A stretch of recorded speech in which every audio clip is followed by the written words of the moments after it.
diperkirakan dia akan menjadi triliuner pada tahun 2000 dalam waktu 6 atau 7 tahun ke depan. Ini bukan ada jutawan, ada miliarder, ada triliuner. Maka dia ini akan menjadi triliuner bukan hanya dalam bentuk rupiah, tapi dalam bentuk dolar. Diperkirakan karena begitu kayanya dia. Yang menarik adalah dia seorang pedagang kelontong, kalau boleh bilang jual eceran. Namun sebenarnya dia tidak punya toko. Kalau sekarang kan Matahari, Anda bisa pergi ke Matahari. Ramayana, Anda bisa pergi ke Ramayana. Amazon mau pergi kemana? Nggak ada, hanya online. Ini zaman yang aneh.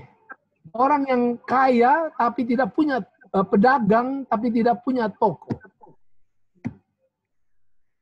Perusahaan taksi terbesar tidak punya taksi. Uber, kalau di Indonesia Gojek atau Gokar atau Grab. Tidak punya kendaraan. Facebook, the most popular media paling terhebat, tidak pernah menulis. Kayak majalah kan harus ada wartawannya atau apa. Facebook tidak ada. Alibaba atau Airbnb, hotel. Ini adalah penginapan terbesar di dunia, tapi pemiliknya tidak punya bangunan properti. Saudara, ini adalah satu era kehidupan yang sangat berbeda. Dan tentunya apalagi sekarang ini kita bisa kayak Hope Channel bisa berbakti ribuan orang tanpa harus dalam satu bangunan, tapi lewat online. Orang bisa bergabung bersama-sama. Saudara, Anda dan saya hidup di dalam dunia yang aneh, dunia yang sangat istimewa. Nah, yang saya mau katakan begini.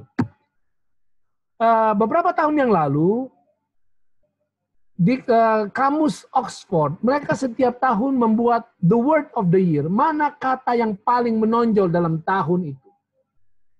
Di tahun 2016, mereka menyebutkan bahwa the word of the year atau kata pada tahun itu, kan biasanya kita ada the person of the year atau the man of the year.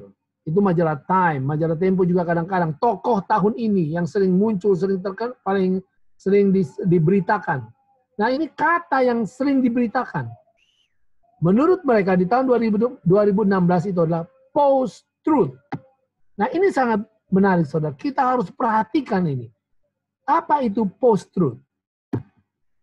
Atau kalau dalam bahasa Indonesia itu adalah pasca kebenaran. Pasca kebenaran. Kalau orang kuliah, sarjana. Ada pasca atau pasca sarjana. Dia bukan lagi sarjana. Sudah lewat sarjananya. Dia pasca sarjana.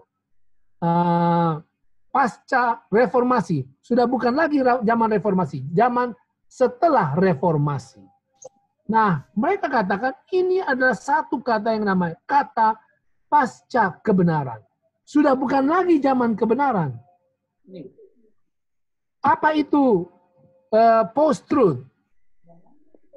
Perhatikan baik-baik. Post-truth adalah suatu keadaan di mana kebenaran-kebenaran yang objektif kurang berpengaruh di dalam membentuk opini masyarakat daripada ketertarikan emosi dan keyakinan pribadi. Saudara, kalau hal yang objektif, itu apa? Objektif, misalkan, saya melihat di layar kaca, ada kata, what does post-truth mean? Apakah Anda melihatnya? Oh ya, Anda akan katakan, ya, saya melihatnya. Maka kalau Anda katakan, oh ya, ada tulisan itu adalah objektif. Semua sama-sama melihat hal yang sama, setuju. Tapi kalau subjektif itu adalah, kalau misalkan saya makan apel, apel itu asam. Yang lain bilang, oh manis ini. Subjektif. Ada yang bilang ini, kalau saya dulu suka durian, tapi di Balikpapan ada yang namanya le. Bagi saya le itu tidak enak. Tapi yang lain mengatakan, oh enak ini. Subjektif, tergantung orangnya. Tergantung orang tersebut. Nah, dikatakan kebenaran-kebenaran yang objektif, kebenaran-kebenaran yang faktual, kebenaran-kebenaran yang sesungguhnya kurang berpengaruh, kurang dihargai, kurang disukai di dalam membentuk opini masyarakat daripada ketertarikan emosi dan keyakinan pribadi. Jadi dia katakan ini adalah satu keadaan yang aneh karena orang tidak lagi menyukai kebenaran. Orang suka apa yang mereka suka walaupun itu tidak benar. Walaupun itu adalah kebohongan. Dan majalah Oxford ini, dia yang bernama Casper Gradwold, dia katakan begini. Penggunaan kata ini tidak menunjukkan tanda-tanda penurunan. Saya tidak akan kaget apabila post-truth menjadi salah satu kata yang menggambarkan zaman kita. Saudara-saudara sekalian, selamat datang di era post-truth, era pasca kebenaran, era dulu orang mengejar kebenaran, sekarang sudah tidak lagi. Suka-suka hati, mana yang menyenangkan, itulah yang dikejar. Mana yang memberikan gairah, itulah yang disukai. Itu adalah era di mana kita sekarang ini hidup. Era tidak mengutamakan kebenaran.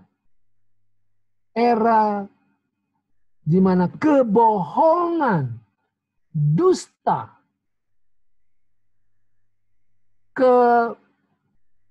ketidakbenaran itu dapat mengutama daripada kebenaran. Kenapa? Karena kalau orang suka, maka kita tidak bisa membela apa yang benar. Saudara-saudara sekalian, pada satu kali ada satu orang ditangkap dia, polisi. Polisi tangkap dia dan dia bukan ditangkap, diberhentikan. Polisi bilang, kamu ngebut. Kalau di Amerika kan kalau kecepatan di atas 60 atau di atas 70 itu speeding, ngebut. Kemudian polisi ini katakan, kamu ngebut. Orang ini katakan, oke. Mana SIM kamu? Oh, saya nggak punya SIM. Oh, mana kamu punya STNK? Oh, nggak punya STNK. Nggak punya STNK, nggak punya SIM. Oh, orang ini bilang, oh, tadi saya lihat STNK saya ada di dalam laci mobil. STNK mobil ini ada di dalam laci mobil. Oh iya, ada di dalam laci? Iya, karena tadi pada waktu saya mau taruh pistol saya buka laci dan ternyata ada STNK di sana. Ada pistol di dalam mobil kamu? Iya, karena tadi habis saya membunuh seseorang, saya taruh di bagasi, dan kemudian jenazahnya saya taruh di bagasi, saya taruh pistol saya di laci. Ada orang kamu bunuh di mobil ini. Wah, polisi itu langsung telepon, call 911, semua polisi datang mengepung mobil anak muda yang tersangka ini. Kemudian komandan dari polisi tadi datang ke anak muda tersebut. Anak muda ini tetap di dalam mobil dan komandan ini katakan, hei anak muda, coba buka bagasi. Dibuka bagasi, tidak ada jenazah. Oh, coba buka laci mobil kamu. Buka, tidak ada pistol. Kemudian, mana kamu punya STNK? Dikasih STNK-nya. Mana SIM kamu? SIM. Kemudian polisi ini komandan daripada polisi tadi katakan, anak muda, dilaporkan kepada kami bahwa di mobil kamu ada jenazah, ada pistol, dan kamu menyetir mobil tidak bawa STNK dan belum dilanjutkan. Anak muda ini langsung katakan, iya kan? Polisi yang bodoh itu, penipu tadi pasti juga bilang bahwa saya tidak bawa SIM dan saya ngebut. Saudara, rupa-rupanya anak muda ini dia mau berbohong. Dia tidak mau ditangkap, dia mau mempersalahkan polisi itu sehingga dia mengarang cerita. Ada jenazah lah, ada pistol, supaya yang dipersalahkan bukan dia, tapi polisi yang menangkap dia. Saudara, zaman sekarang kita berada di era post-truth, di mana orang suka berbohong, suka akan dusta, dan bahkan semakin ahli, semakin jago di dalam menutupi kebenaran, di dalam berdusta. Dan hal ini tentunya tidak mengherankan kita. Post-truth yang pertama yang pernah terjadi di dalam sejarah dunia ini tercatat di dalam Kejadian pasal 3 ayat yang keempat. Inilah post-truth yang pertama. Kejadian 3 ayat 4 dan 5. Tetapi ular itu berkata kepada perempuan itu, sekali-kali kamu tidak akan mati, tetapi Allah mengetahui bahwa pada waktu kamu memakannya, matamu akan terbuka dan kamu akan menjadi seperti Allah. Tahu tentang yang baik dan yang jahat. Saudara, inilah kebohongan yang pertama yang dilemparkan oleh iblis. Yang dilemparkan oleh setan kepada umat Tuhan. Dan setelah itu dunia bergulir di dalam kebohongan. Dan sekarang kita berada dalam puncak-puncak daripada kebohongan. Dunia sekarang ini sedang semakin terbagi dua. Mazmur 1 ayat 1 dan 2 menyatakan, berbahagialah orang yang tidak berjalan menurut nasihat orang fasik, yang tidak berdiri di jalan orang berdosa, dan yang tidak duduk dalam kumpulan pencemooh, tetapi yang kesukaannya ialah Taurat Tuhan, dan yang merenungkan Taurat itu siang dan malam. Dunia semakin terbagi dua, yaitu kelompok orang yang tidak suka kepada kebenaran. Orang fasik, orang berdosa, pencemooh, mengejek kebenaran. Dan kelompok yang kedua adalah orang yang menyukai akan firman Tuhan, menyukai kebenaran, menyukai akan firman Tuhan, menyukai Alkitab. Saya tidak tahu di mana Anda dan saya menaruh hidup Anda dan saya pada zaman sekarang ini. Di kelompok yang tidak suka kepada kebenaran, pencemooh bahkan, atau kelompok yang menyukai akan kebenaran, yang mencintai kebenaran. Baik, mari kita lanjutkan. Dunia ini dikatakan oleh seorang wartawan bernama Matthew de Ancona. Dia katakan ada suatu kehancuran di dalam nilai kebenaran, seperti kehancuran nilai mata uang atau suatu saham. Ini bukan karena para politisi lebih banyak berdusta daripada politisi sebelumnya. Kebohongan politik, pemutarbalikan, dan kebohongan tidaklah sama dengan post-truth. Nah, perhatikan baik-baik. Apa yang baru bukanlah kebohongan para politikus, melainkan sikap publik kepada kebohongan itu. Dusta dianggap sebagai norma, bahkan di dalam demokrasi.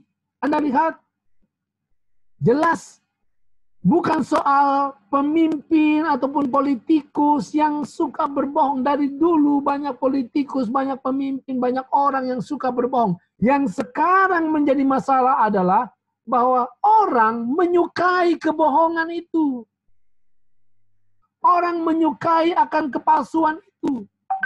Orang senang, yang penting saya suka, cocok, menyenangkan, membahagiakan hati saya walaupun itu bohong. Yesaya pasal 8 ayat 20 menegaskan, carilah pengajaran dan kesaksian. Siapa yang tidak berbicara sesuai dengan perkataan itu, maka baginya tidak terbit fajar. Saudara, perhatikan baik-baik. Kita harus mendidik diri kita untuk menyukai kebenaran. Bukan menyukai apa yang kita suka. Menyukai apa yang kita rasa lebih nyaman. Menyukai apa yang kita rasa membahagiakan. Menyukai apa yang lebih menguntungkan. Saudara, Alkitab katakan, siapa yang tidak berbicara, siapa yang tidak hidup, tidak menjalankan sesuai dengan firman itu, tidak akan terbit fajar bagi dia. Saudara, di tengah-tengah dunia yang semakin banyak hoax, semakin banyak fake news, false teachings, maka kita harus mencari kebenaran dan kebenaran saja. Saudara, kenapa kebenaran di zaman now itu adalah satu hal yang penting? Disinilah peran Alkitab sangat penting. Kenapa? Saudara ingat Matius 24. Kalau berbicara tentang Matius 24, apa yang kita ingat? Apa yang saudara ingat kalau kita melihat kepada Matius pasal 24? Tentu kita, maka pasal 24 ini mengingatkan kita kepada tanda-tanda, bukan? Karena di sana Yesus ditanya oleh murid-muridnya, apa tanda-tanda akan kedatanganmu? Sign of your coming. Apa tanda-tanda kedatanganmu? Dan seringkali kalau berbicara tentang tanda-tanda, maka kita langsung terfokus kepada, oh gempa bumi, kemudian, oh sekarang ini sampar yang sedang terjadi, maka inilah saatnya Yesus sudah mau datang, akhir dunia sudah akan terjadi. Itu yang seringkali kita fokuskan berbicara tentang tanda-tanda. Tetapi ini yang saya mau saudara perhatikan baik-baik. Pada waktu Yesus berbicara tentang tanda-tanda, mari kita lihat kembali kepada apa yang dikatakan oleh firman Tuhan.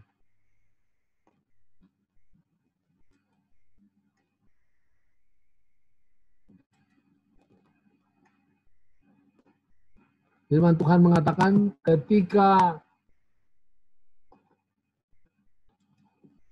Yesus berada di atas bukit Zaitun, murid-muridnya kepadanya untuk bertanya sendirian dengan dia, kata mereka, katakanlah kepada kami, bila manakah itu akan terjadi, dan apakah tanda kedatanganmu dan tanda-tanda kesudahan dunia. Saudara, pada waktu murid-murid bertanya tentang tanda kedatangan, tanda kesudahan dunia, maka apa jawab Yesus? Perhatikan baik-baik. Yesus tidak langsung berbicara tentang gempa, penyakit sampar, perang, kehancuran ekonomi. Bukan. Tapi yang Yesus langsung katakan adalah apa?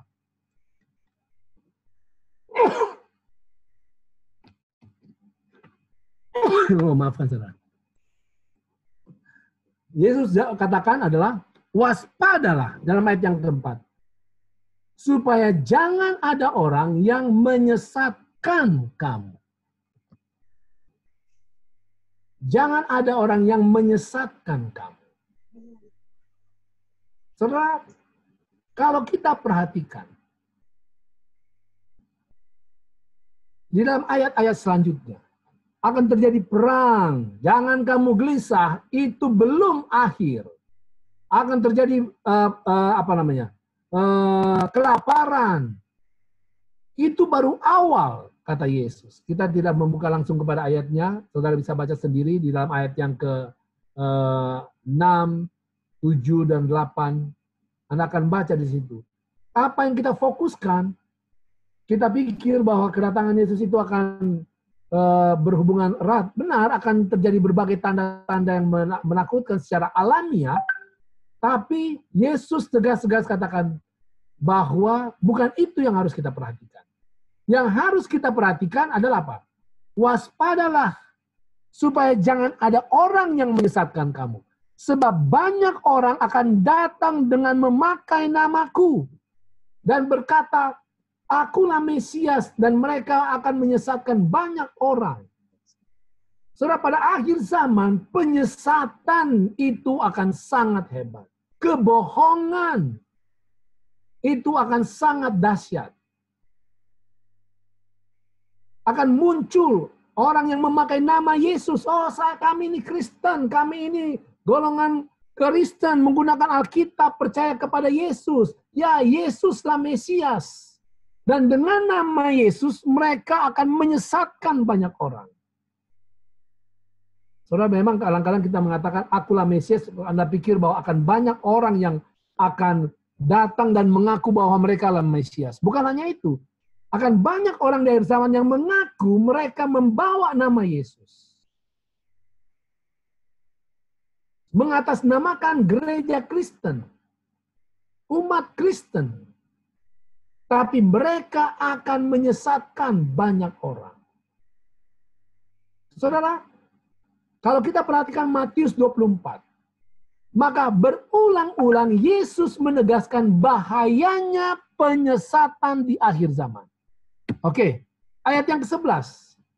Tadi ayat 4 dan ke-5. Sekarang ayat ke-11, banyak nabi palsu akan muncul dan menyesatkan banyak orang. Sekali lagi, penyesatan yang Yesus tegaskan. Nabi palsu, nabi itu kan banyak mengajar Alkitab. Mengajar Alkitab. Tapi sebenarnya menyesatkan banyak orang. Perhatikan lagi apa? Ayat yang ke-24.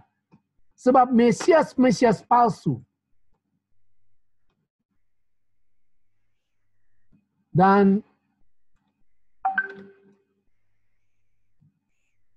nabi-nabi palsu akan muncul dan mereka akan mengadakan tanda-tanda yang dahsyat dan mujizat-mujizat sehingga sekiranya mungkin mereka pilihan juga. Jadi saudara, ini saudara dan saya perlu perhatikan. Di akhir zaman, kebohongan akan semakin menjadi-jadi. Penyesatan itu akan bertambah-tambah. Perhatikan baik-baik. Kalau dulu dunia jatuh ke dalam dosa karena apa? Kenapa dunia jatuh ke dalam dosa? Karena penyesatan. Setan menyesatkan Adam dan Hawa. Maka pada akhir zaman, dunia ini akan berakhir bukan karena perang.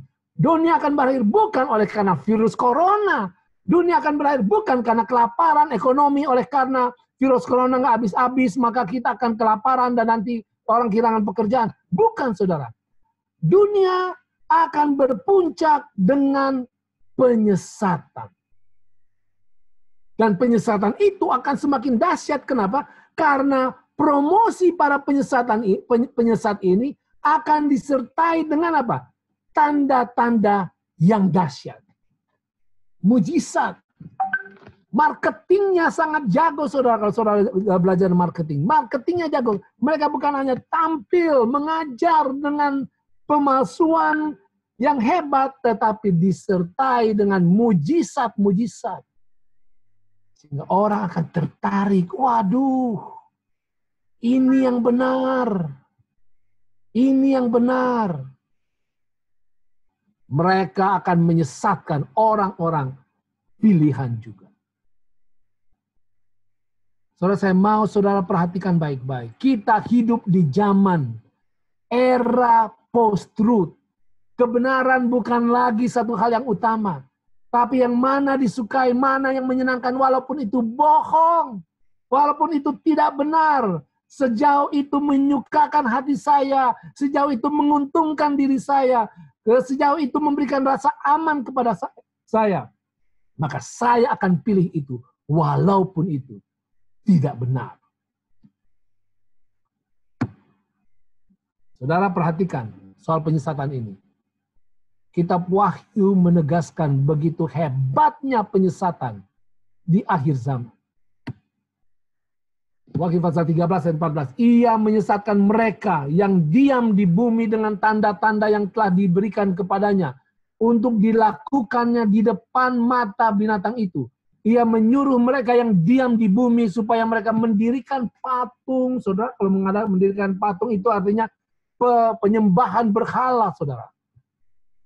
Mendirikan patung untuk menghormati binatang yang luka oleh pedang itu, namun yang tetap hidup itu. Kemudian, dan ia mengadakan tanda-tanda yang dahsyat, bahkan ia menurunkan api dari langit ke bumi di depan mata semua.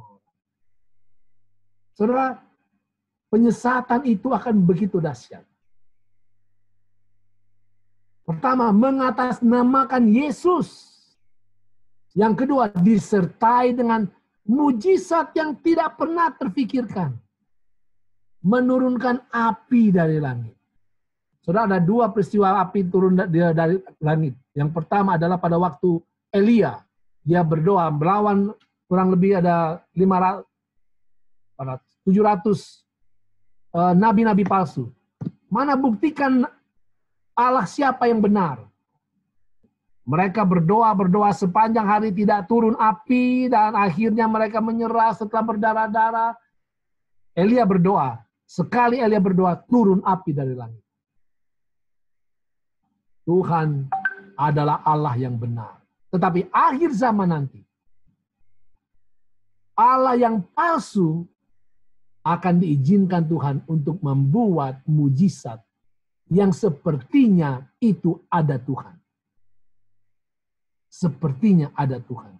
Peristiwa turunnya api dari langit yang kedua adalah ketika rasul-rasul dalam Kisah pasal 2 sedang menunggu datangnya Roh Kudus. Api turun dari langit dengan bentuk-bentuk Roh Kudus. Api di atas kepala mereka. Saudara, akan ada roh, kecurahan roh.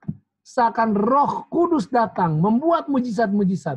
Tapi sebenarnya itu adalah kepalsuan. Itu adalah penyesatan. Penyesatan. Saudaraku yang kasih dalam Tuhan, kita tidak hidup di zaman biasa.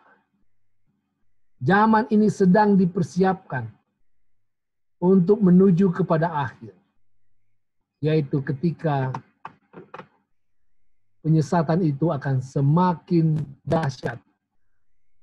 Penyesatan akan semakin hebat, memukau, menggetarkan hati banyak orang. Ajarannya mirip, disertai dengan kuasa sorga yang kelihatannya menyertai. Sehingga kebenaran firman Tuhan yang sebenarnya itu akan terlihat tidak menarik. Kelihatannya akan lebih enak, lebih menguntungkan mengikuti akan penyesatan atau akan mengikuti ajaran daripada yang setan lakukan.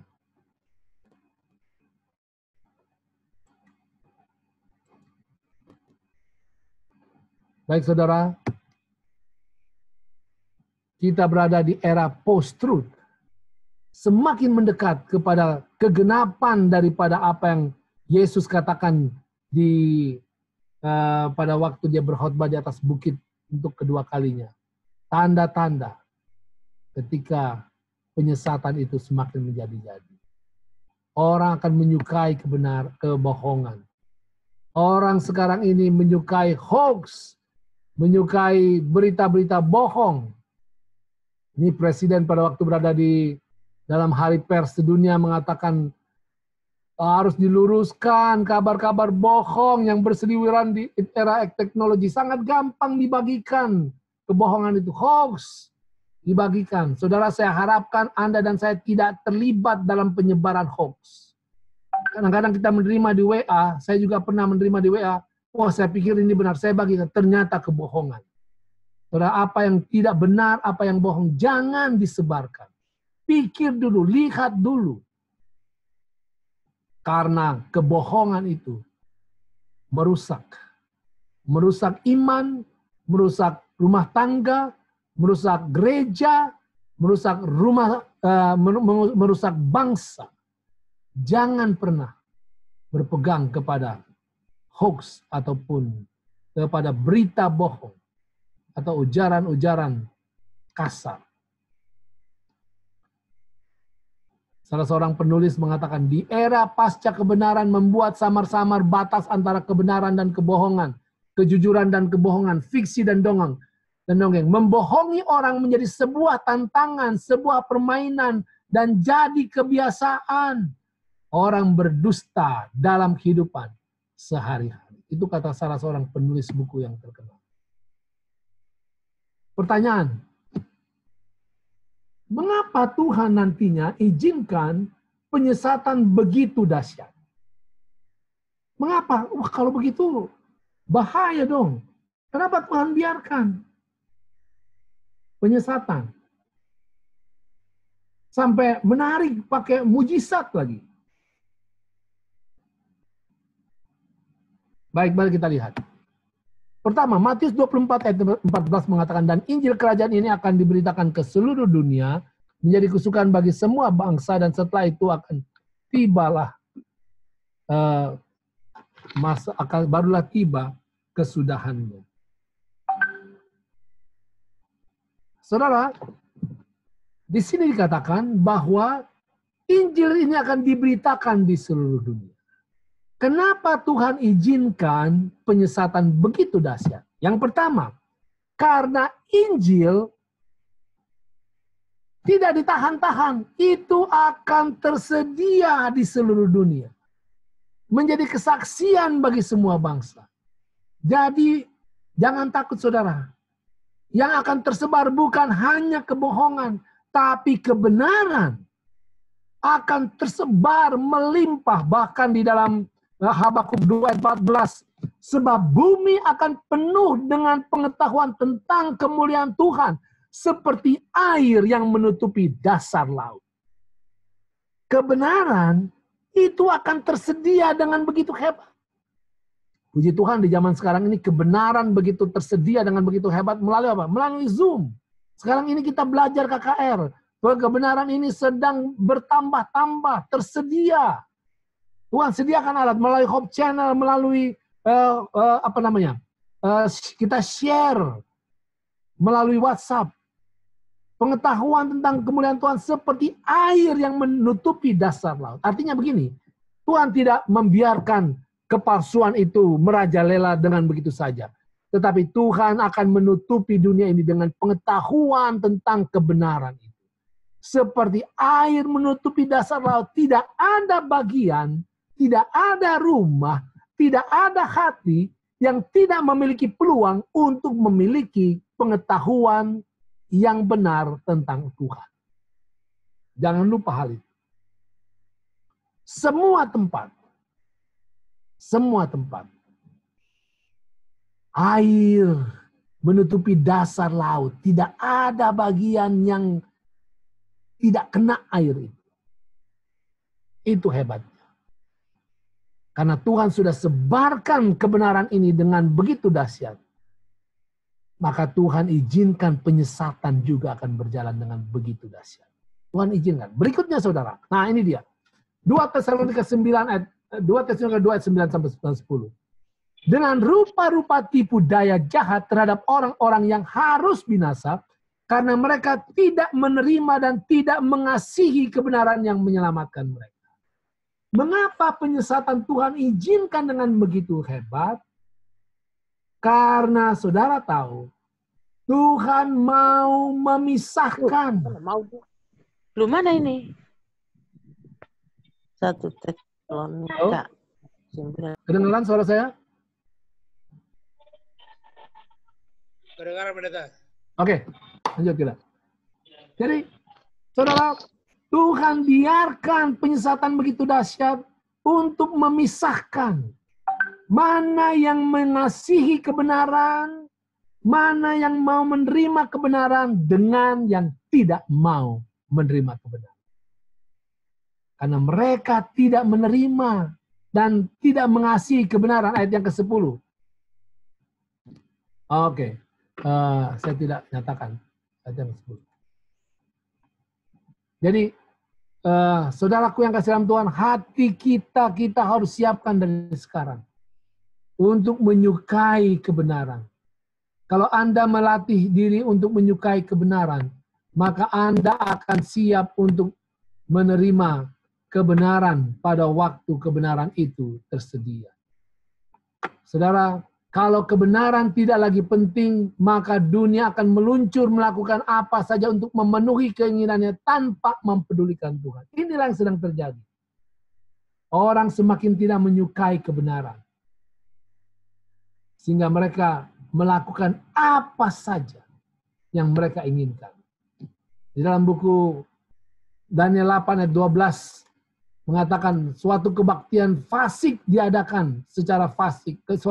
Suatu kebaktian diadakan secara fasik menggantikan korban sehari-hari. Kebenaran dihempaskannya ke bumi. Dan apapun yang dibuatnya semuanya berhasil. Anda lihat, setan akan Tuhan biarkan menghempaskan kebenaran di bumi. Dan apa saja yang dilakukan oleh setan dan pengikutnya dan orang-orang yang tidak menyukai kebenaran berhasil untuk menunjukkan kepada dunia bagaimana kalau kebenaran itu tidak disukai. Apakah Anda mau memilih kebenaran atau tidak? Celakalah dunia, Matius 18 ayat 7. Celakalah dunia dengan segala penyesatannya. Memang penyesatan harus ada. Tetapi celakalah orang yang mengadakannya. Saudara, jangan terlibat dengan penyesatan. Jangan terlibat. Tidak mungkin penyesatan tidak ada, kata Yesus. Tapi celakalah orang yang mengadakannya. Warren Buffett, seorang kaya. Dia sempat sebentar orang terkaya dunia. Tapi sekarang dia masih kurang lebih mungkin orang keempat atau kelima terkaya di dunia. Warren Buffett. Ditanya, kenapa? Apa kunci kesuksesan kamu? Kemudian Warren Buffett katakan, read 500 pages like this every day. Sambil dia nunjuk ke belakang buku-buku. That's how knowledge works. It builds up like compound interest. Jadi dia bilang ini, baca 500 halaman setiap hari buku-buku. Itulah yang akan membuat pengetahuan bekerja, itu akan semakin bertambah-tambah, dan itu akan berbunga-bunga. Dan dia katakan begini, all of you can do it, but I guarantee not many of you will do it. Dia katakan, semua kamu bisa baca 500 halaman sehari. Tapi sayangnya tidak semua mau melakukannya. Saudara, untuk kaya, kata Warren Buffett harus rajin belajar. Harus rajin membaca. Saudaraku, kalau kita mau selamat, kita harus rajin membaca. Tidak bisa tidak. Kalau kita mau terbebas dari penyesatan yang ada sekarang ini dan yang akan berlipat ganda, semakin ke ujung semakin hebat dan dahsyat. Kalau kita mau selamat, kita harus baca Alkitab. Tidak bisa tidak.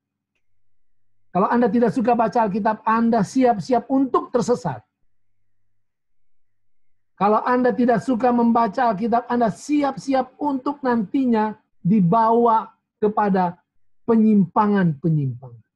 Kenapa? Karena penyimpangan dan penyesatan itu akan semakin menarik hati.